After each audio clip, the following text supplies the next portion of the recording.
সবিনয় অনুরোধ জানাচ্ছি। আসসালামু আলাইকুম।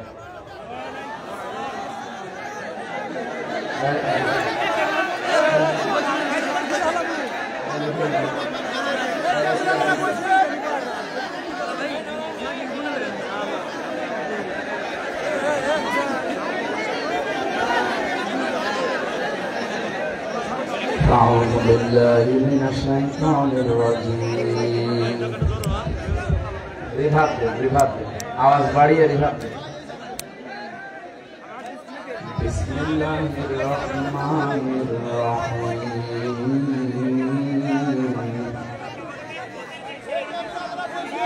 হ্যাঁ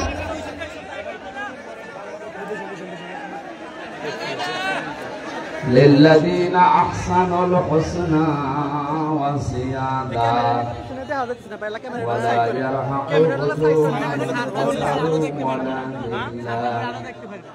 ولا ذلة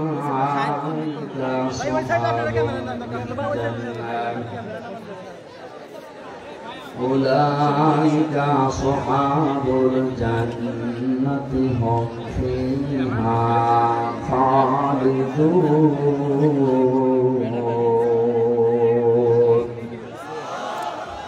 وقال تعالى في آية أخرى وضرب الله مثلا قرية كانت آمنة مطمئنة. صدق الله العظيم. اللهم صل على محمد وآله وصحبه وبارك وسلم.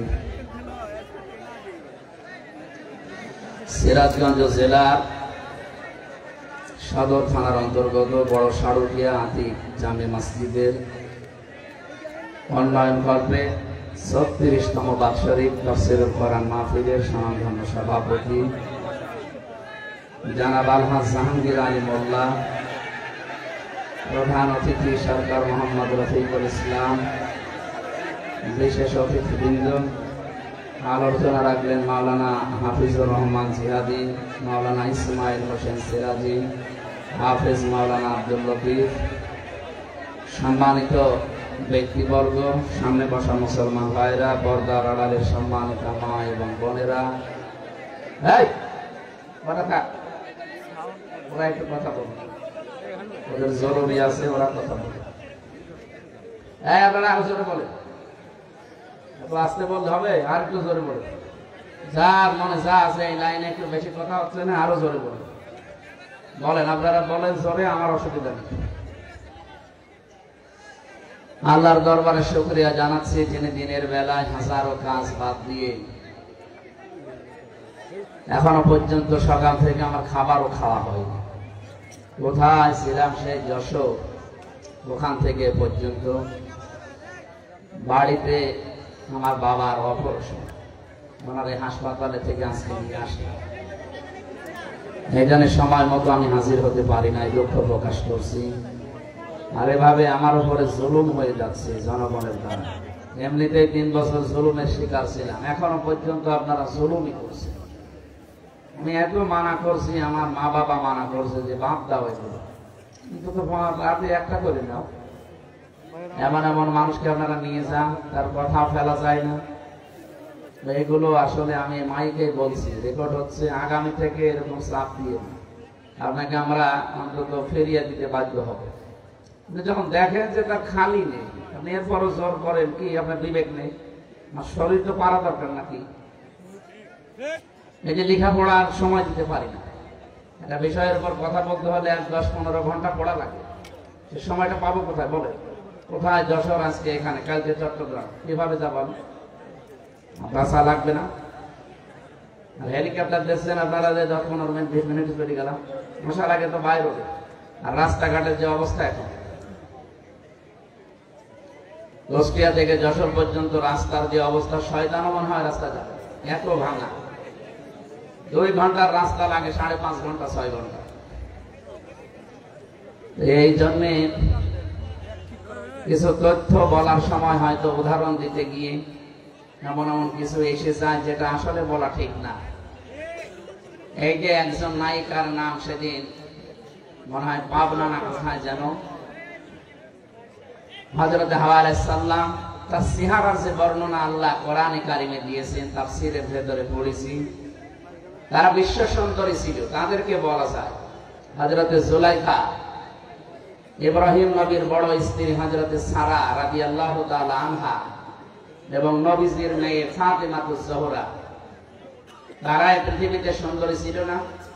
তাদের মতো সুন্দরী করে আল্লাহ কাউকে বানায়নি এবং কিয়ামত পর্যন্ত এত সুন্দর মানুষ আর আসবে না। কিন্তু তারা কি আমাদের মতো এভাবে রূপ সৌন্দর্য প্রদর্শন করে বেরিয়েছে?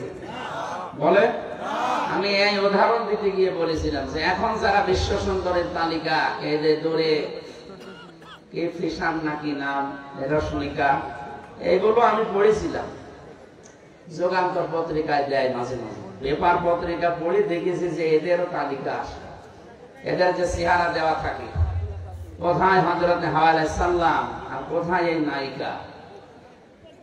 ওদের তুলনায় তো কিয়ামত পর্যন্ত কেউ এরকম সুন্দরী আল্লাহ পাঠাবে না। এদের দেখেই মানুষ পাগল হয়ে যাচ্ছে এখন। হযরত হাওয়া আলাইহিস সালামকে আদম আলাইহিস সালাম দেখেছিলেন সর্বপ্রথম, তিনি তো প্রথমে তাকিয়েছেন এবং ধরতে গেছেন। আমি এই উদাহরণটা ওই জায়গা থেকে বলেছিলাম। তারা আগে নেই পরে নেই, উল্টা পাল্টা করে মিডিয়া ট্রল করে, বিশেষ করে জনকণ্ঠ, এটা একটা জঘন্য কণ্ঠ। এদেশের বহু আলেম এবং শহীদ আল্লামা দেলাওয়ার হোসেন সাঈদী রহমাতুল্লাহ আলাইহি বহুবার বলেছে, জনকণ্ঠ এটা পত্রিকা না, এটা ভারতের এজেন্ট। আপনারা এই পত্রিকা কেনেন কোন কারণে? এটা কিনলেও বাচ্চাদের টয়লেট পরিষ্কার করার জন্য কিনবে, কারণ যত রকমের আগে নেই পরে নেই, মাঝখান থেকে একটা কথা জুড়িয়ে মানুষকে কালার করে, এরা মানুষের চরিত্র হনন করে। আর পৃথিবীতে সবচাইতে বড় গুনাহ এটা। কিছু মানুষ বুঝে না বুঝে ফেসবুকের মাধ্যমে কিছু আলেম নামে জালেম, এরা আন্দাজে এক কথা আমার নামে লাগিয়ে দিল। আরে ভাই, আপনি তো বুঝবেন যে আমি 1-1.5 ঘন্টা কথা বলি, দু একটা কথা তো স্লিপ অফ টাং হতে পারে। আল্লামা সাঈদী সাহেব হয়েছে, কোন বুজুর্গ কথা বলতে বলেন তো 1-1.5 ঘন্টা দেখি ওর 10টা ভূত হতে পারে কিনা বুঝলেন? জালেমরা আমার জীবনটা শেষ করে দিয়েছে, এরপরও কিছু কথা বলার জন্য আমি তো আসতে চাই না। আপনারা তো নিয়ে আসেন। ডাক্তার আমার বলছেন আজ 10টার পরে জেগে থাকবেন, আপনার কিন্তু আমার ওই অবস্থা হয়ে যাবে। আমি আসতে চাই না, হাত পা ধরে আমার বাবার হাত ধরে আমার বাবার পা ধরে নিয়ে আসে, আর নিয়ে আসার পরে একটু সিলিফর টান হলে সেইটা নিয়ে আপনি মিডিয়া টল করেন। আপনার লজ্জা নেই? জালেম তো সব পালিয়েছে, তার চাইতে বড় জালেম আপনি দেখছি এখন। আর আমি তো ওই উদ্দেশ্য নিয়ে বলেছি, আমার মনের খবর আল্লাহ জানে না। আর দেশে উলঙ্গ মহিলাকে আমার সামনে লাগিয়ে দিয়ে বছর হুজুরের সাথে বিয়ে করবে। মানুষের মানে কমন সেন্স কোথায় গেছে? বিবেক মনে হয় মরে গেছে। আমরা বাঁচি না, দেশ নিয়ে চিন্তা করছি, কি অবস্থা দাঁড়িয়েছে এখন। আর শয়তান আছে মানুষের পেছনে লাগানো। মানুষের দোষ ত্রুটি যারা বর্ণনা করে বেড়ায়, খালি মানুষের দোষ ত্রুটি যারা অনুসন্ধান করে বেড়ায়, আপনি মনে করবেন এগুলো একটা অমানুষ। এদের জন্মের সমস্যা, এগুলো যারও সন্তান। ফেসবুকে যারাই দেখবেন যার তার নামে উল্টা পাল্টা কিছু লেখে, সে যার নামে হোক, যার নামে উল্টা পাল্টা লেখবে, আপনি 100 ভাগ সঠিক না হয়ে লিখতে পারেন, আর মনের খবর আপনি জানেন না। কথা বলেন না কেন? এই জন্য সাবধান হবে, কারণ আপনার সব কথা কিন্তু রেকর্ড হচ্ছে। আমি হয়তো কিয়ামতে বেঁচে যাবো, আপনার ধরা খাবে, আমার কি ক্ষতি হবে? কিছু হবে। 10টা মাহফিল বন্ধ হয়ে গেলে, এদেশ বন্ধ হয়ে গেল, বা পৃথিবী নেই, আল্লাহর দুনিয়া ছোট নাকি? মানুষের পেছনে জঘন্য কণ্ঠ, জনকণ্ঠ আর কেউ কিনবেন না মুসলমানেরা। যদি কেউ 10 টাকা 8 টাকা দিয়ে কেনে, এই টাকাগুলো মনে করবেন পানিতে ফেললাম, যখন বাচ্চাদের টয়লেট পরিষ্কার করবে। এগুলো ভারতের এজেন্ট। শেষ করে ফেললে প্রতিবেশী নামে এই কলঙ্ক যারা মসজিদ গুলো ভেঙে ভেঙে এখন মন্দির বানাচ্ছে।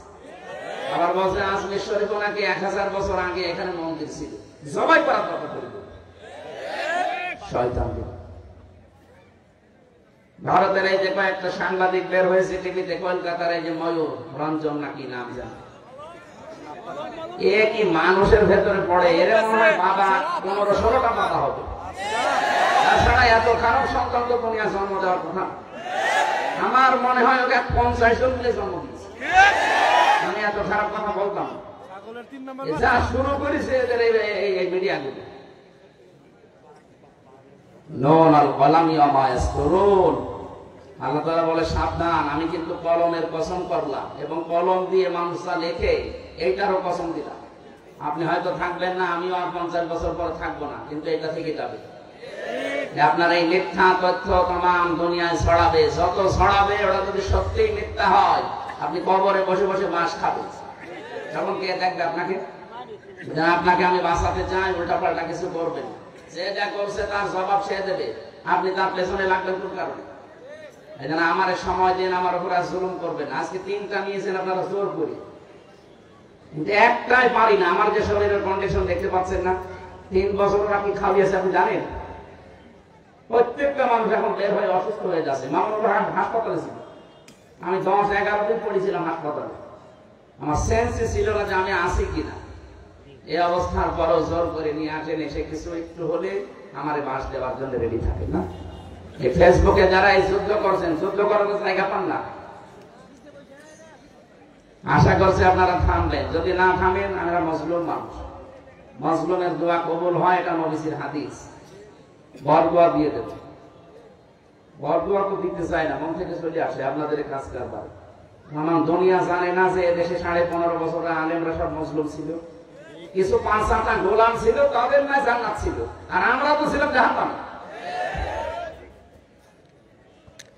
আশা করছি এগুলো থামবে। এরপরও যদি কেউ না থামে, আমার মনের খবর আল্লাহ জানে। আমি কেন ওই উদাহরণটা ওই জায়গায় সেট করেছিলাম, হাওয়া আলাইহিস সালাম, হযরতে নবীর ছোট মেয়ে ফাতিমাতুজ জোহরা, তারা ছিল বিশ্ব সুন্দরী, তারা এভাবে বেপরদা হয়ে বেড়ায়নি। আর এখন একটু চেহারা সুন্দর হলেই মানুষকে দেখায় যে আমার বউ কোন সুন্দর, দেখো। এই জায়গায় বলতে গিয়ে যারা বিশ্ব সুন্দরী এখন তালিকা করে, তাদের এই দূরে ফ্যাশন, এই রশ্মিকা কি নাম, ও সাঁতার তো কোথায় বাড়ি আমি তাও জানি, খালি পড়েছি এতটুকু। আর ওইটা উলট পালট করে আমার কথা তো কাটবে, আমির জামাতের কথা তাই কাটছাট করে মানুষকে কালা করছে। আর আমি তো ছোট মানুষ। এই জন্য আগামী থেকে আমি আপনাদের হাতে পায়ে ধরে বলছি, যে কয়টা ডেট আমার শরীরে কোলায়, অন্তত এক এক জেলায় 2-3টা করি, এর বেশি তো পারার কথা না। 64টা জেলা, 630টা থানা, আপনি টের পাচ্ছেন? প্রত্যেক থানায় যদি একবার করে যাওয়া লাগে, মাসে বছরে কয়টা মাহফিল হয়? না 6 মাস হইল, 300টার ভেতরে 150টা মাহফিল হয়, 630টা থানা, কোথায় যাওয়া যায়? আর আজকে আমার বাবা মা বউ মেয়ে সব রাগ করছে যে এটাই করবে না দিলাম। আমি কারে বুঝ দেবো? এখানে আসলে আপনাদেরও মন পায় না, হুজুর দেরি করে আসে, আরে ভাই আপনি আমার জায়গা খালি টের পেতে, ম্যাডামকে সময় দেবো, সে 10 মিনিট সময় দিই, জানে এটাই করবে না দিলাম, আপনাদের সংসার করা লাগবে। আপনাদের কারণে আমার সংসার নষ্ট হয়ে যায়। আমার মা বাবা আজকে গরম দিচ্ছে, কি করবো, কি বলবো তাদের? বলে আমি কি ডেট নিতে চাই? মাওলানা হোসাইনকে মানুষ পাগল করে ফেলে। আমি আবার বলছি, আপনার হাতে পায়ে ধরে, সারা দেশে এটা যাচ্ছে, সবাইকে বলছে, আন্দাজে ভুল বুঝবেন। আর কিছু মানুষ প্রতারণার শিকার হচ্ছেন। এই শেষের 16 একটা নাম্বার আছে, এটা এক হিন্দুর নাম্বার, নয়ন দাস। এই শয়তান কিছু মুসলমান মিডিয়ার সাথে হাত করে আমার ছবি পেছনে লাগিয়ে কম্পিউটারের মাধ্যমে ওরা মানুষের কাছে টাকা নিচ্ছে যে হুজুর ডেট দিচ্ছে, অথচ আমার ডেট খালি নেই, সারা দেশ খালি। এই কিছু মানুষ অজ্ঞ আবেগে টাকা দিচ্ছে, 10,000 5,000 করে দিয়ে ধরা খাচ্ছে। পোস্টার ছাপিয়ে বলছে আমাদের পোস্টার হয়ে গেছে, আপনি আসেন। আর আমার ওই দিন মাহফিল চট্টগ্রাম, আর আপনি দিয়েছেন সিলেটে, আমি যাবো কি করি? আর আপনার মাহফিল আমি জানি না। এই জন্য আমি আবার আহ্বান করছি, এই 16 নাম্বারটা যদি ধরতে পারেন কেউ, পরে পিটিয়ে মেরে ফেলবে, এতে যা হয় আমি দেখবো। এই শয়তানের কারণে সারা দেশ থেকে মানে মুসিবতের শেষ নেই, মানুষ ধোকা খাচ্ছে। এই যে এতগুলো মানুষ এখন যদি ধোকা খেত, আমরা যদি দাওয়াত না দিতে বলতো 16 নাম্বার প্রতারকের কাছে, আর 70, এই দুইটা, এটা রবি নাম্বার, শেষে 16 একটা, শেষে 70 একটা। এরা বিভিন্ন জায়গা থেকে কম্পিউটারে খুব পারদর্শী, বিভিন্ন জায়গায় আমার ছবি এখানে পেছনে লাগিয়ে বসে মুখ নড়াচ্ছে। এত চালাকের আর এত এত এক্সপার্ট, কত প্রশাসনকে দিলাম যে ভাই ধরে দেন, না কেউ পাচ্ছে না।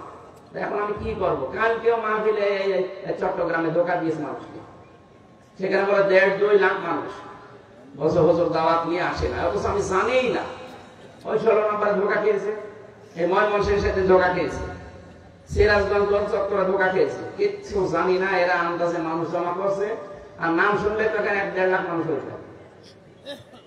এটা বারবার সরাতে পারো না। মিডিয়া গুলো কি করে এরা, নাকি এরা ওর সাথে জড়িত আছে? না না, এ থাকতে পারে না। না ধরতে পারো নাকি, পারো কি? গ্রুপ গ্রুপ চালা একে গ্রুপে দেওয়া যায় না যে 16 নাম্বারে 70 নাম্বারে কেউ ধোকা খাবে না, এইগুলো ছড়াতে পারো। রাশমিকার নাম মুখ দিয়ে একবার বের হলে সেটা ছড়াতে পারো। আর এটা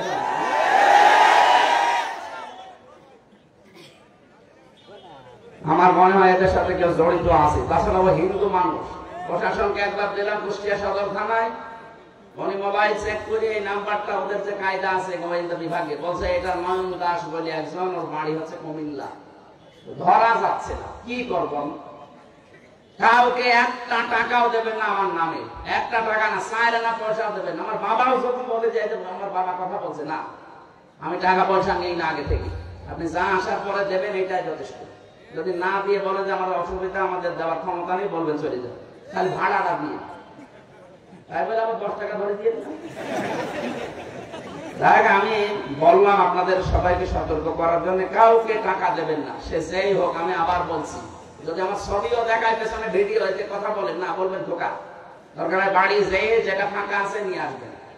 কাউকে টাকা দেবেন না, আমি আবার বলছি, কাউকে টাকা দেবেন না। আজকেও 2 জন ধোকা খেয়েছে, 20-40 হাজার টাকা দিয়েছে ওই শয়তানকে, অথচ আমি কিচ্ছু জানি না। আমার যে কি রাগ ওর উপরে, সত্যি যদি আমি আল্লাহর নাম নিয়ে বলছি ধরতে পারি, আমরা সবাই করে ফের জেলে দাও। ক্ষতি করছে আমার একা না, আপনাদের। আর কত টাকা নিয়েছে, 5,000-10,000 করে মানুষের কাছে সারা দেশ থেকে।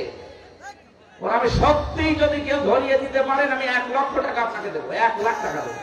আর আমি ধরতে পারলে তো সরাসরি 3 বা সবাই করে আমি ফের জেলে যাই। আমার কপালে যা আছে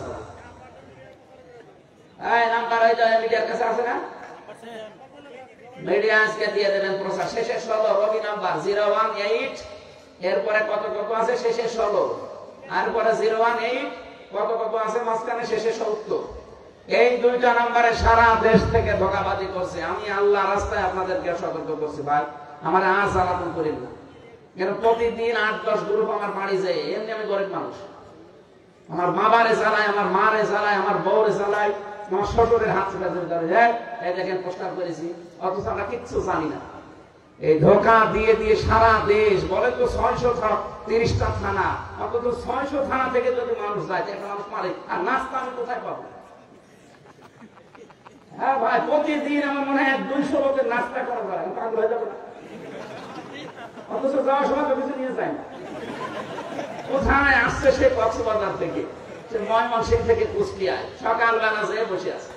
আমি কাল যশোর থেকে আসলাম ফজরের আজানের সময়, ফজরের নামাজ পড়ে একটু ঘুমিয়েছি। এই যে ফজরের নামাজ পড় থেকে কলিং বেল টিপ আরম্ভ হয়েছে। কোথায় কে বলে এসেছে? সে চট্টগ্রাম থেকে, কেউ এসেছে ময়মনসিংহ, কেউ পটুয়াখালী, বরিশাল। 200 মানুষ। বললাম নিচে বসো।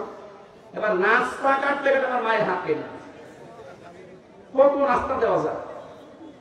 200 মানুষকে যদি অন্তত 1 মোট করেও নাস্তা দেওয়া যায়, কত লাগে বলেন? আর ফল পাবো কোথায়? যা টাকা দেন আমার মনে হয় অর্ধেক ফলে চলে যাচ্ছে।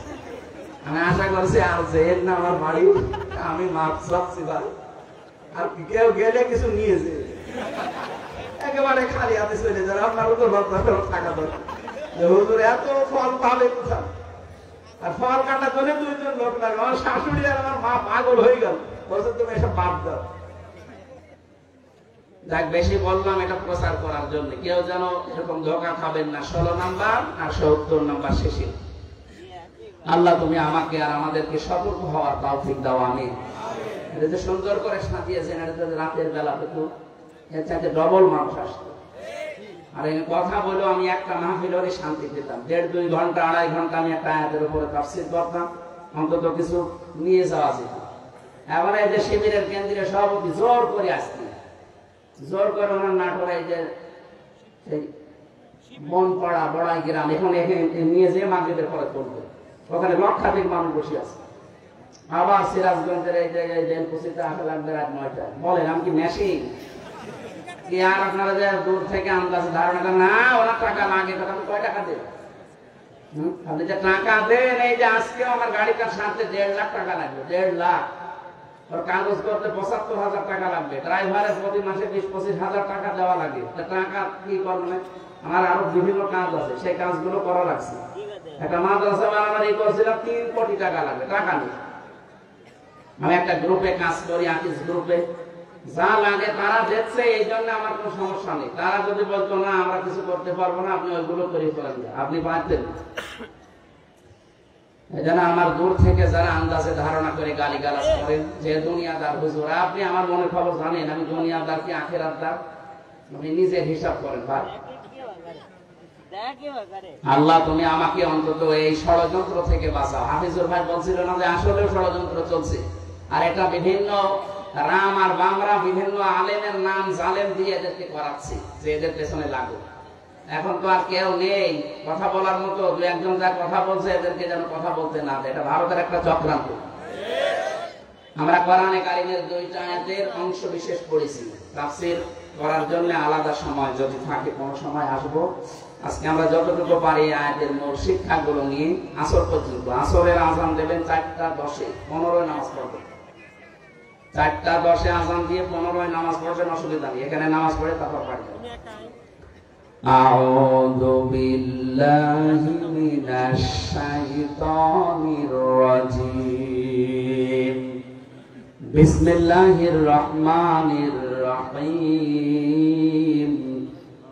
وضرب الله مثلا قرية كانت آمنة مطمئنة। তাফসীর আকারে কথা বলবো ইনশাআল্লাহ। কোরআনের তাফসীর হবে কোরআন টু কোরআন দিয়ে। আল্লাহ পাক উদাহরণ দিচ্ছেন, দৃষ্টান্ত দিচ্ছেন, একটা উপমা পেশ করছেন আমাদের সামনে একটা গ্রামের। কিসের? সিরাজগঞ্জের এখানে যা আসলাম, এটা বড় সারুজিয়া নাকি নাম দেখলাম, এটা একটা গ্রাম।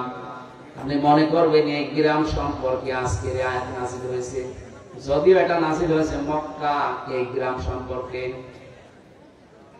১৫০০ বছর আগে স্বস্তি, নিরাপত্তা বিভিন্ন দিক থেকে বিবেচনা করে লেখা হয় আদর্শ গ্রাম।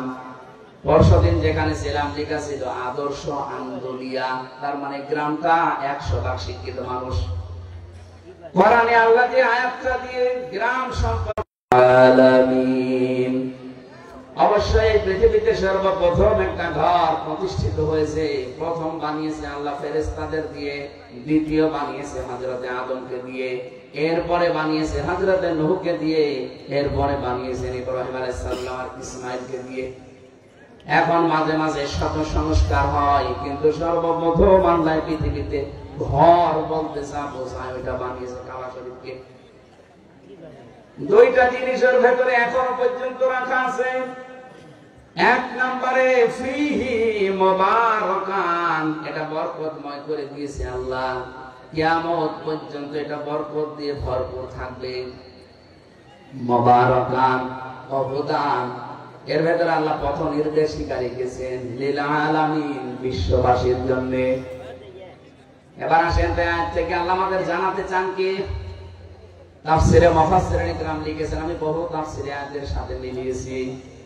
সব মুফাসসির লিখেছেন আমান দাখালাহু কানা আমিনা।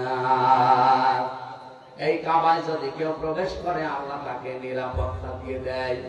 খুব ভালো করে বুঝবেন, এখান থেকে শিক্ষা বের হবে। এই বাতাস কি করে দাও, জোরে দাও, হ্যাঁ একটু জোরে দাও, 10 মিনিট তারপর বন্ধ করো।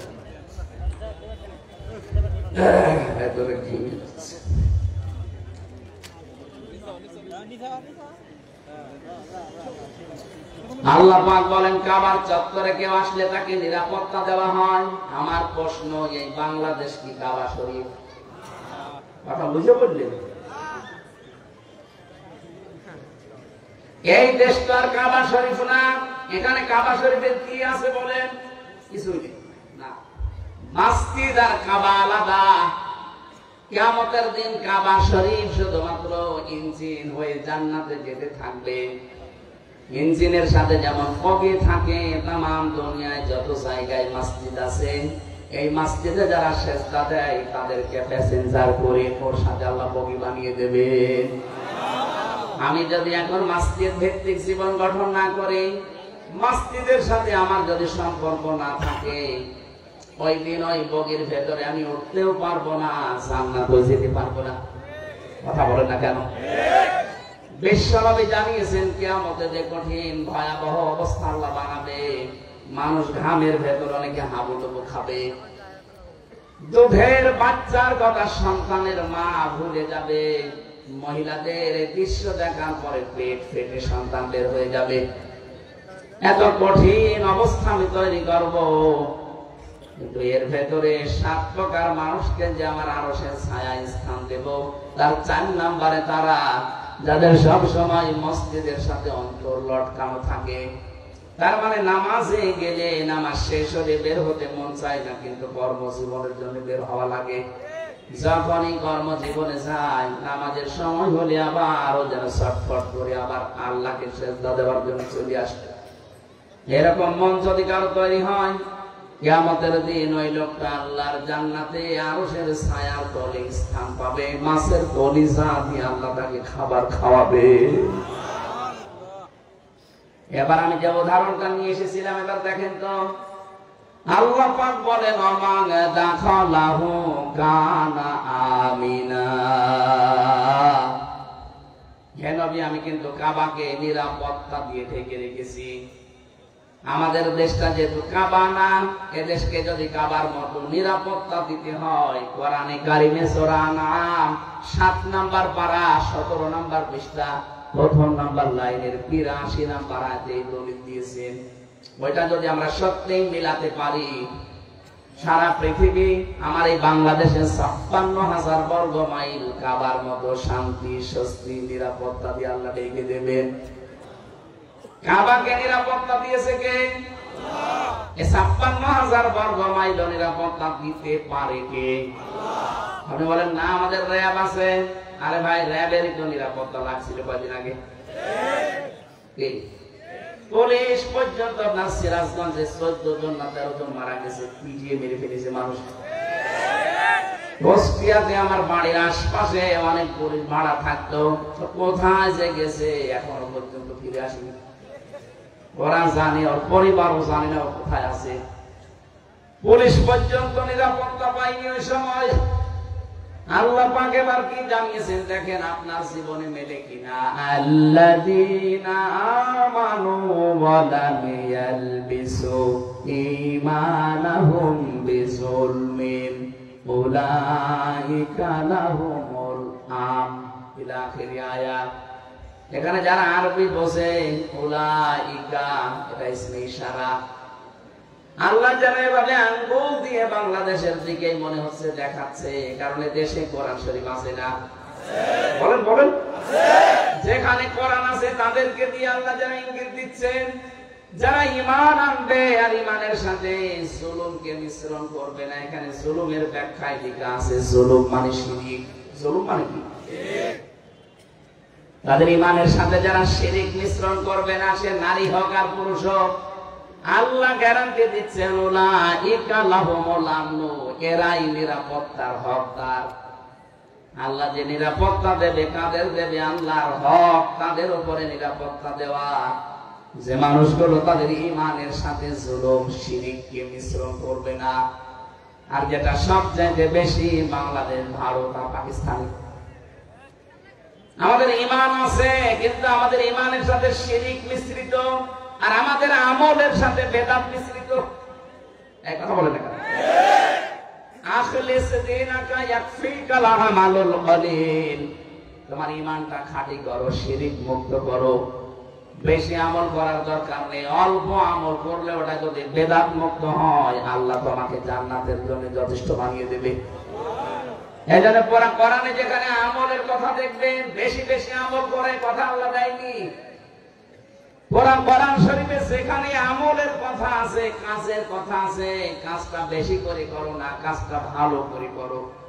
আল্লাযী খালাকাল মাউতা ওয়াল হায়াতা লিয়াবলুয়াকুম আইয়ুকুম আহসানু আমালা।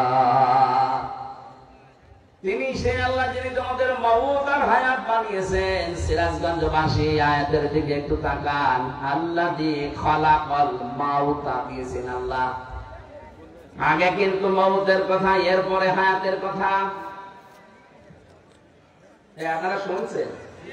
কোন দিকে তাকিয়ে আছে? খালাকাল হায়াতা ওয়াল মাউতা আল্লাহ দেয়নি, আল্লাহ দিয়েছেন আগে মওত এরপরে হায়াত। এটা দিয়ে আমাদেরকে বোঝাতে চাই, বান্দা তুমি যত উপরে ওঠো না কেন, এই বিশ্বাস নিয়ে থাকবা যে মরা লাগবে। কি করা লাগবে? এই জন্য মরণের কথা আল্লাহ আগে দিলেন, পরে দিলেন হায়াতের কথা। হায়াত কি? আমরা অনেকেই মনে করি হায়াত মানে আমরা যেটাই আছি এইটাই না। 5 প্রকার হায়াত। তাফসীরের ভেতরে আমি পেয়েছি হায়াত হয় 5 প্রকার।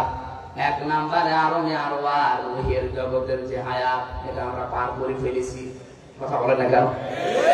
এরপরে আলমে পুতুল, মায়ের পেটের জগৎ, এখানে আমরা 10 মাস 10 দিন পার করে ফেলেছি। এখন যেটা আছে আলমে দুনিয়া, এই পৃথিবীর জগৎ, এইটা আমরা এখন রানিং আছি। সামনে এখনো 2টা বাকি আছে, আলমে বারজাখ, কবরের জগৎ, আর একেবারে 5 নাম্বারটা আলমে আখিরাত, পরকালের জগৎ। আগে 2টা শেষ, পরে 2টা আছে, মাঝখানেরটা আছে। তার মানে মাস্ট বি আমাদেরকে পরের 2টায় যাওয়া লাগবে। কুল্লু নাফসিন যায়িকাতুল মাউত ওয়া ইন্নামা তুওয়াফাউনা উজুরাকুম ইয়াওমাল কিয়ামাহ ফামান যুহজিহা আনিন নার ওয়া উদখিলাল জান্নাতা ফাকাদ ফাজ। রব্বুল আলামিন বলেন সূরা আলে ইমরান 185 নাম্বার আয়াতে আছে, প্রথম অংশে প্রত্যেকেই মারা যাবে। প্রত্যেকেই মারা যাবে, হয়তো 2 দিন আগে 2 দিন পরে। প্রতিটি মানুষকে তার উজুরাত, তার পারিশ্রমিক, যেটা তার পুরস্কার, এনাম আমি কিন্তু পরিপূর্ণ করে দেব তার হাতে ধরিয়ে। এই যে নে যা করেছিস এইটা। শুধু এতটুকুই না, এটা তো আখিরাতের সাথে বলছি, দুনিয়ার বিষয়টা সামনে আসবে। 3 নম্বরে আমি আল্লাহ যাকে আমার জাহান্নামের আগুন থেকে মাফ করে জান্নাতে দিয়ে দেব, এই লোকটার জীবন সফল। এটা একটা ব্যাখ্যা। 2 নম্বর ব্যাখ্যা কি? ফামান যুহজিহা আনিন নার ওয়া উদখিলাল জান্নাতা ফাকাদ ফাজ। যে লোকটা আসলে বলছে, একজন শুধু জবাব দিয়ে দিন, আজান হয়ে যাবে। আল্লাহ রাব্বুল আলামিন জানিয়েছেন, যে লোকটাকে আমি তাওফীক দান করে দেব, আস্তে আস্তে জাহান্নামের কাজগুলো ছাড় দিতে থাকে, ছেড়ে দেয়, আর জান্নাতের কাজগুলোর দিকে এগিয়ে যেতে থাকে, এই লোকটার জীবন সফল। আপনি বলেন তো, আপনি কি জাহান্নামের কাজগুলো আস্তে আস্তে ছেড়ে দিতে পারছেন? জান্নাতের কাজের দিকে যে একটা একটা করে আপনি এগিয়ে যেতে পারছেন? যদি পারেন, বুঝবেন আপনার জীবন সফল। ও ভাই, আমাল হায়াতুদ দুনিয়া ইল্লা মাতাউল গুরুর। দুনিয়ার এই জীবনটা কিন্তু খেলাধুলা। কে বলছে? এটা একটা ধোঁকা। আপনার সন্তান আদি এটা ধোঁকা, আপনার ছেলে মেয়ে, স্ত্রী, বাবা মাও ধোঁকা। এটা যতদিন আপনি উপলব্ধি করে মেনে নিতে না পারবেন, এই ধোঁকা থেকে বের হতে পারবেন না। আল্লাহর কসম, আল্লাহ বলেন এগুলো সব ধোঁকা। আয়াতে আমি একটা প্রমাণ পেয়েছি ধোঁকা কেন, একটা উদাহরণ দিয়েছেন। এখান থেকে যারা আমরা বসে আছি, 200 বছর পরে যদি রফিক নাই, এই ভাই যদি 200 বছর পরে ফিরে আসে এই পৃথিবীতে, উনি মনে করেন 50 বছর পরে মারা গেল, 200 বছর পরে ফিরে আসলো, যে বাড়িতে উনি বাস করে, ওনার বাড়ি যদি 2 তলা 3 তলা হয়, এসে যদি বলে কারা আছে বাড়িতে, এ বাড়ি কিন্তু আমি বানিয়েছিলাম, যারা ওই বাড়িতে বসবাসকারী ওই সময় থাকবে, তারা বলবে কে আপনি? ভণ্ডামি করার জায়গা পান না? আপনার মনে হয় থাকার জায়গা নেই, এই জন্য এসে পরিচয় দিচ্ছেন। আপনার যদি একেবারে জায়গা না থাকে, আমাদের মসজিদ আছে, বারান্দা খোলা আছে, ওখানে রাত্রে থেকে কেটে পড়েন, কোনোদিন আমার এখানে আসবেন না। বলেন তো এই কথা বলবে কিনা? হ্যাঁ, কথা বলছেন না? 100 ভাগ বলবে। আপনি মরে দেখেন, আমার 3 পুরুষের পরে আমার আর জানা নেই। আমার বাবার নাম রিয়াজউদ্দিন, তার বাবার নাম জাহান আলী, তার বাবার নাম নমাজ আলী। এরপরে আমি আর জানি না, সত্যি আমি আর জানি না। এরপরে যে কারা আছে আমি জানি না, ওটা হিন্দু ছিল না কি ছিল তাও জানি না। বলেন তো আমার মতো মানুষ এই 3 পুরুষের পরে আমার আর মনে নেই। এখন ওই নমাজ আলী সরকারের বাবা যিনি কি ছিল সেটা আমি জানি না। উনি যদি এখন এসে কুষ্টিয়ায় বলে এই বাড়ি আমার, এই ভিটা আমার, দাঁত মুখ খুলে ফেলবো না? এই কথা বলছে না? কিসের নমাজ আলীর বাপ আপনি? আমি তো নমাজ আলী পর্যন্ত জানি, এরপরে আর জানি না। এমনকি আমিও যদি 200 বছর পরে ফিরে আসি, আমার যে মেয়ে আছে, মেয়ের ছেলে আছে, ছেলের ছেলে আছে, 3 পুরুষ মাত্র। 3 পুরুষের পরে আমির হামজা কি তারাও জানবে না। বলেন না কেন? আল্লাহ বলেন এই যে এরকম একটা ধোঁকা, এই ধোঁকায় পড়ে আছো তুমি। আমার মনে হয় জীবনের শেষ প্রান্তে যারা পৌঁছে গেছে তাদের তো এটা উপলব্ধি হওয়ার কথা আরো বেশি। এই যে মুরব্বী দুনিয়ার সব কিছু এতদিন পর্যন্ত 60, 70, 80 বছর দেখেছে, কি মনে হচ্ছে ওনার যে একটা জীবন ছিল আমার কাছে ওটা এখন স্বপ্নের মতো মনে হয়। এখন যেটা আছে এটা শুধু আকাঙ্ক্ষা, এটা পাবো, ওইটা পাবো, ওইটা পাবো, খালি এই ধান্দায় আছে। আর সামনে যেটা আছে এটা একটা স্বপ্ন। এটা কি ওনার এখন যদি 80 বছর বয়স হয়, আগের এই পুরো 80 বছরটা ওনার কাছে আসলে কিন্তু দুনিয়ার জীবনে এইটা প্রত্যেকের জন্য। এটা যতদিন আপনি না বুঝবেন ততদিন আপনার জীবনকে আপনি পরিচ্ছন্ন করতে পারবেন না। এই জন্য আমার আল্লাহ কাজের কথা দিলেই দেখবেন সেখানে ভালো কাজ করো বা ভালো করে করো, এরকম কথা দিয়েছেন। বেশি বেশি কাজ করে কথা নেই। আমাদের ইমান যা আছে, ইমানের ভেতরে আমরা শিরক প্রবেশ করিয়ে নষ্ট করে ফেলেছি। আর আমল যাই আছে টোটা ফাটা, আমলের ভেতরে বেদাত প্রবেশ করিয়ে আমলটাকে আমরা শেষ করে দিয়েছি। এই জন্য আজকে থেকে যদি এই বাংলাদেশটা কাবার এলাকার মতো শান্তি, স্বস্তি, নিরাপত্তা নিয়ে আমরা ব্যবস্থা করে দিতে চাই, ডক্টর ইউনূস আপনাকে আমরা বলবো আলেমদেরকে সাথে নিয়ে এই 18 কোটি মানুষকে সঙ্গে নিয়ে শিরক মুক্ত দেশ গঠন করেন। আমল আমরা যে যাই কাজ করি, আমাদের কাজের ভেতরে, আমলের ভেতরে যেন বেদাত না প্রবেশ করে। আপনি এইটা দেখেন, কারণ আপনিও তো কয়েকদিন পরে মরবেন। আপনিও মুসলমান, আমরা মুসলমান, অন্যান্য জাতি যারা আছে তাদের ধর্ম তারা নির্দ্বিধায় পালন করবে, কোনো অসুবিধা নেই। কথা বলে না? কিন্তু তারা আমার নামাজে বাধা দিলে ছাড় নেই, এমনকি তাদের পূজায় বাধা দিলেও যেন আমাদের না ছাড়া হয়। প্রতিবেশীর নামে এতদিন পর্যন্ত বিশ্বের মানুষকে যারা জানিয়েছে বাংলাদেশে সংখ্যালঘু নির্যাতন হয়, এটা এখন বিশ্বে বিভিন্ন দেশ প্রমাণ করছে সবচাইতে বেশি সংখ্যালঘু নির্যাতন হচ্ছে ভারতে। ওরা বাবরি মসজিদ ভেঙে ফেলেছে বিভিন্ন দোহাই দিয়ে, যে এখানে নাকি রাম মন্দির ছিল। আরে ভাই, ঢাকার স্বামীবাগের কি ইসকন মন্দির।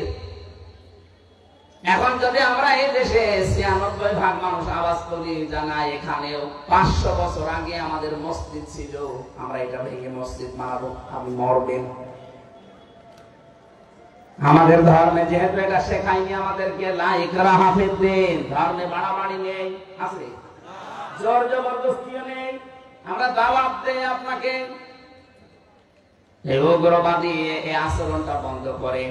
ইসকনের নাম নিয়ে যা হচ্ছে এটা কিন্তু একেবারে অরিজিনাল হিন্দু না, খাঁটি হিন্দু এরা না।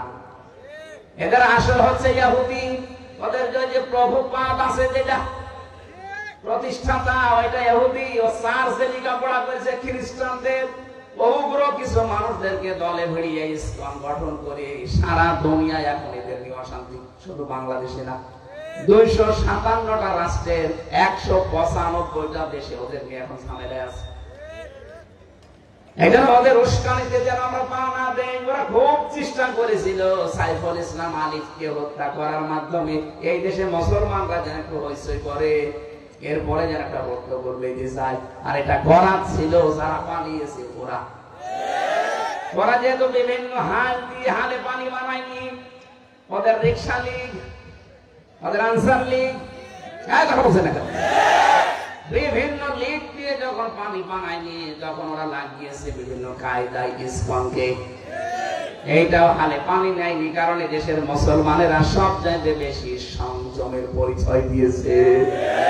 আমরা ফেসবুক বলেন, ইন্টারনেট বলেন, পত্রিকা বলেন, কারো ফাঁদে পা দিয়ে, বিশেষ করে ভারতপন্থী পত্রিকা যেগুলো, এই জনকণ্ঠ আমি নাম নিয়ে বলছি, আরো কয়েকটা আছে, সেইটাই দেখবেন দেশের এই দাদা বাবুদের পক্ষে কথা লিখবে। আপনাদের পাশে টাঙ্গাইলের সন্তান মাওলানা ভাসানী বলেছিল, দেশের মানুষ যখন বুঝবে যে ভারত আমাদের শত্রু, তখন এই দেশটা একটু দাঁড়িয়ে যাবে। তারা বুঝেছিল, তারা বিচক্ষণ ছিল, কিন্তু এখন আমরা অনেকে এটা বুঝি না, মনে করে না আমাদের দাদা। কিসের দাদা আপনার?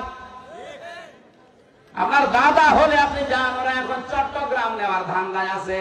আরে ভাই, চট্টগ্রাম আমাদের বাংলাদেশের অংশ, আপনি কি যৌতুক নেবেন?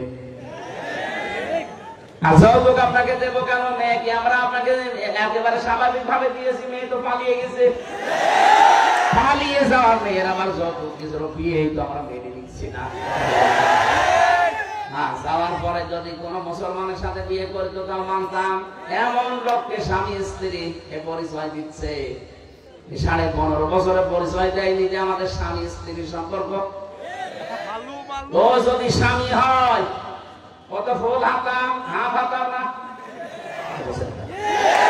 যার কাছে পালিয়ে গেছে ওকে ফুল হাতা না হাফ হাতা? হাফ হাতা, ফুল হাতা। দেখো মুসলমান মেয়ে ফুল হাতার কাছে যায় কি করে? আরো অধিকাংশ ফুল হাতারা এখন হাফ হাতা হয়ে যাচ্ছে। আমার ছেলের যে ছেলার ছিল দেবদুলাল, ও শুনলাম নাকি চুরি করে হাফ হাতা হয়ে গেছে। এখানে বৈজ্ঞানিক কোনো ব্যাখ্যা আছে, এখানে এই পরিবেশটা বলা ঠিক নাই, জন্য বললাম না। আজ ওরা গোপনে গোপনে অনেক ফুল হাতা হাফ হাতা হয়ে যাচ্ছে, আর আপনি কাজ আর পেলেন না, চলে গেলেন আপনি হাফ হাতার কাছে। পালিয়ে যাওয়ার মেয়ের যৌতুক কিসের বিয়ে আমরা এখন মেনে নেই। বাবা মা আত্মীয় স্বজন যদি বিয়ে মেনে না নেয়, পালিয়ে যাওয়া মেয়ের যৌতুকের প্রশ্ন আসে। এরপরও আপনার নিয়ে দিতে চান, জোর করে যে চট্টগ্রাম দিয়ে দাও, দিতে পারি। আপনাদের 7 সিস্টার আমাদের দেওয়া লাগবে। আপনি কি আর কি মনে করেন? 7 সিস্টার আমি পুরাটা ঘুরেছি, একটা ঠিক থাকবে না। ডক্টর মোহাম্মদ ইউনূস শুধু একটু ইঙ্গিত দিয়েছিল, আপনারা ভয়ে পাগল হয়ে গেছেন। কারণ আমি জানি দুনিয়ায় সবচেয়ে বেশি মরণকে ভয় পায় মুশরিকরা।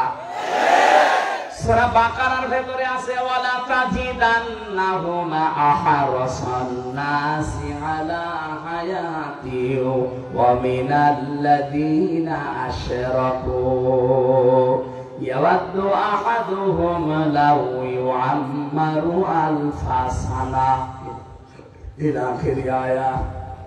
রব্বুল আলামিন বলেন, পৃথিবীর মানুষেরা, আপনি যদি মুশরিকদেরকে বলেন যে তোমরা 1000 বছর বেঁচে থাকবা, ওরা বলবে আমরা আরো বাঁচতে চাই। কারণ জীবনের উপরে সবচাইতে বেশি মায়া, মহব্বত, ভালোবাসা এই দুনিয়াতে মুশরিকদের। এজন্য আমরা শুধু যাওয়া বন্ধ করে দিয়েছি, এই ঘোষণা এখনো বন্ধ করিনি। আমরা বলেছি যাব না ওই দেশে চিকিৎসার জন্য, দাদার আজকেই দেখি যে মরছে না, 40 ভাগ ছাড় দিয়ে দিলাম, আসেন না তো আমরা না খেয়ে বলে যাবো, কারণ মরা ওদের কাছে তো কঠিন। আর আমরা যারা মুসলিম তামাম দুনিয়ায় 200 কোটি, আমাদের মরণ কঠিন না, আমাদের মরণ হাদিয়া। আমরা বিশ্বাস করি দুনিয়ার এই নশ্বর পৃথিবী ছেড়ে যেতে পারলে আমার আল্লাহর বানানো জান্নাত রেডি হয়ে আছে। কাদের জন্য? সূরা নাহাল, এটা 32 নম্বর আয়াতের তাফসিরে পাবেন, ভালো করে মিলাবেন এটা। আল্লাযীনা তাতাওয়াফাহুমুল মালাইকাতু তাইয়্যিবিনা ইয়াকুলুনা সালামুন আলাইকুম উদখুলুল জান্নাতা বিমা কুনতুম তা'মালুন। বলেন আল্লাহু আকবার। পৃথিবীর মানুষেরা যারা মরণের বিছানায় আছাড় খেয়ে পড়বে, এদের যদি এই যে তজ্জিবিনা আছে, আমি তাফসিরে দেখেছি তজ্জিবিনা মানে শুধু পোশাক পবিত্র, শুধু শরীর পবিত্র না, আপনার বিশ্বাস, আপনার আকীদা, এই যে আকীদা মানে আপনার ঈমান, এটার পবিত্রতা শিরিক থেকে, বেদাত থেকে আপনি করবেন। আপনার বিশ্বাস আপনি পবিত্র করবেন শিরিক থেকে, কুফরি থেকে। বিছানায় যখন পড়বেন, মরণের বিছানায় আছাড় খেয়ে, একটা দুইটা না, মালাইকা বহু বছর দিয়েছেন, নারী হোক আর পুরুষ হোক, লক্ষ লক্ষ ফেরেশতারা এসে ওয়েলকাম জানাবে, সালামুন আলাইকুম উদখুলুল জান্নাহ, প্রবেশ করো, ওই যে জান্নাত দেখা যাচ্ছে, এইটাই তো জীবনের সফলতা। চোখ বন্ধ হওয়ার সঙ্গে সঙ্গে যদি আমার বিশাল ঠিকানা যেটা জান্নাত, যার শুরু হয়ে গেছে কোনোদিন আর শেষ হবে না, এইটা যদি সত্যি আমরা দেখতে পাই, আমাদের জীবন সফল। কথা বলে না কেন? আল্লাহ পাক আমি যে আয়াত পড়েছিলাম, এখানে কিন্তু এইটার সাথে যোগ সংযোগ আছে। আদারাবাল্লাহু মাসালান ক্বরিয়াতান কানাত আমিনাতান মুতমাইন্না, কাবার মতো এই বাংলাদেশকে নিরাপত্তা দিতে চাইলে এক নম্বরে আমাদের কাজ হবে দেশে আমরা যেন শিরিক না করি, অন্তত আমরা যারা মুসলিম। কথা বলে না কেন? ব্যক্তি থেকে শুরু করে, পরিবার থেকে শুরু করে, সমাজ এবং রাষ্ট্রে শিরিক যেন না হয়, কারণ শিরিক হলে আল্লাহ এত বেশি রেগে যায়। এখন যদি এই ভাই যে বাড়িতে দেখে ওনার স্ত্রীর কাছে পাশের গ্রামের একজন শুয়ে আছে, কিছু করেন, এমনি শুয়ে আছে, উনি যত ভালো মানুষ হোক আর আমি যত ভালো হই, যে বউকে ছাড়বে কেউ? আমার মনে হয় যদি হাতে দাঁত থাকে, এক ওকে আলাদা করে ফেলবে, আর বাংলায় গালি দেবে। আমি গালি দিতে পারলাম না। আপনি বলেন তো, ওনার বউ উনি খালি কি করেছিলেন? কবুল, এতটুকু একটা শব্দ নিয়ে বাড়িতে নিয়ে আসলেন, তাও তো পুরা চাহিদা উনি পূরণ করতে পারেন না, কারণ মানুষের জীবনের পুরা চাহিদা পূরণ করা আল্লাহ বাদে সম্ভব। কথা বলে না কেন? ওনার বউকে উনি কোনোদিন অক্সিজেন দিয়েছে? কথা বলে না কেন? একটা মানুষ প্রতিদিন অক্সিজেন কিনে যদি বেঁচে থাকা লাগে, প্রত্যেক দিন কমপক্ষে 12,000 টাকার অক্সিজেন লাগবে ঘন্টায়। কত?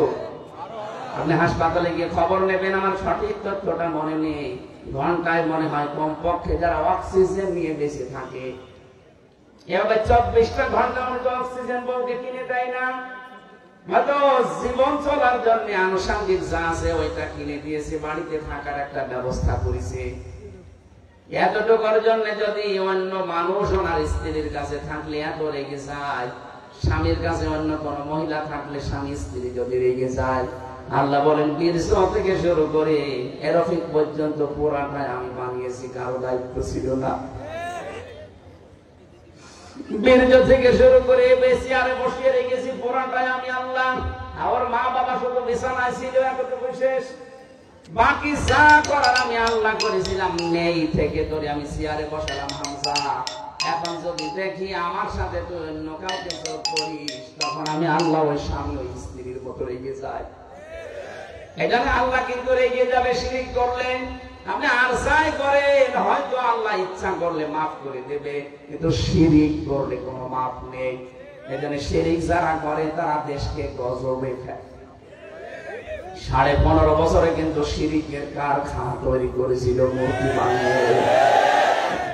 কত কোটি কোটি টাকা খরচ করে বানালেন, কি হলো? এই যে গতকালকে সিরিয়া বিজয় হয়ে গেছে, যার মূর্তি ছিল বাশার, কি নাম যেন, বাশার আল আসাদ। এই শয়তানের মূর্তিগুলো এখন আমাদের যেমন ভেঙে ফেলেছিল, ওটাও ভাঙতেছে। কি হলো আপনার? 15.5 বছরে কি করলেন? এতগুলো টাকা খরচ করে মূর্তি বানিয়ে, এত টাকা খরচ করেছিল এই পাথরের মূর্তি বানাতে। আমার কুষ্টিয়ায় যেটা ভেঙেছে, শয়তান এত শক্ত ভাঙা পাচ্ছিল না, শেষে এই বেগু দিয়ে এসে ভেঙেছে। সারা দেশের অবস্থা একদিনের ভেতরে সব শেষ, ওদেরটাও শেষ হচ্ছে। যেখানে যেখানে মূর্তির সংস্কৃতি, মুসলমানদের ঈমান যদি একটু জাগ্রত হয়, ওটা কিয়ামতের আগে আর থাকবে না। আগামীতে যারা আসবেন, অনেকে ধান্দায় আছেন, আমরা আসি, আপনারাও যদি করেন হয়তো 5 বছর থাকলেন, তারপরে জনগণ যখন জেগে উঠবে আপনারটাও বড়ি গঙ্গায় ফেলবে। কারণ মূর্তির এই সংস্কৃতি, এটা শিরিক। এটা কি শিরিক? করলে আল্লাহ নিরাপত্তা তুলে নেয়। এমনিতেই আমরা ঝামেলায় আছি সারা দুনিয়া এখন, বিশেষ করে আমাদের প্রতিবেশী। এরা এত নিকৃষ্ট প্রতিবেশী আল্লাহ আমাদের দিয়েছে। খালি পাকিস্তান থেকে চিনি এসেছে, ওদের মাথা খারাপ হয়ে গেছে। তুরস্ক থেকে একটু জিনিস আসে, ওদের মাথা খারাপ হয়ে যায়। চীন একটু সাপোর্ট দেওয়ার জন্য বলছে আমরা আছি, ওদের মাথা খারাপ হয়ে গেছে। কেন? প্রতিবেশী তারা খুশি হওয়া দরকার, জানতো আমার পাশের বাড়ির লোক একটু আরামে আছে। কথা বলে না? আর আপনাদের মাথা খারাপ হয়ে গেল কোন কারণে? পাশে যতগুলো রাষ্ট্র, বিশেষ করে পাকিস্তান, আফগানিস্তান, নেপাল, ভুটান, চীন, মায়ানমার, একটার সাথে ওদের সম্পর্ক ভালো না। আপনি দেখেন, একটার সাথে ওদের সম্পর্ক ভালো না। এতগুলো দেশ সব ভারত ছাড়া চলতে পারছে, বাংলাদেশও ভারত ছাড়া চলতে পারবে। অসুবিধা নেই। কথা বলেন না কেন? না খেয়ে মারা যাব কোনদিন, এই মুশরিকদের পাঁচাটা গোলামি করা যাবে না। মরে গেলেই পবিত্র জীবন, আপনি জান্নাত পেয়ে যাবেন। আরে মুশরিকদের পাঁচাটা গোলামি করে শেষ জীবনে ঈমানও পাবেন না, কিয়ামত পর্যন্ত জালেম জ্বলা লাগবে জাহান্নামের আগুনে। আমরা 41 সাল 71 সাল থাকতে চাই না, আমরা 2 মিনিট থাকতে চাই, কিন্তু ঈমান নিয়ে। কথা বলেন না কেন? আল্লাহ বলেন এমন একটা গ্রাম দিয়েছিলাম, এই গ্রামে ছিল প্রথম নিরাপদ, 2 নম্বরে নিশ্চিন্ত। 1947 সালের আগের ইতিহাস বাংলাদেশের সাথে মিলান, এই আয়াতটা একেবারে খাপের খাপ, মমতাজের বাপ মিলে যাবে। আমি তো মিলিয়েছি এইভাবে, এই কোরআনের সাথে আমি যা পড়ি আগে বাংলাদেশ নিয়ে মিলাই দেখি এখান থেকে কি পাওয়া যায়। এক সময় এক জায়গায় আজান আছে, মানে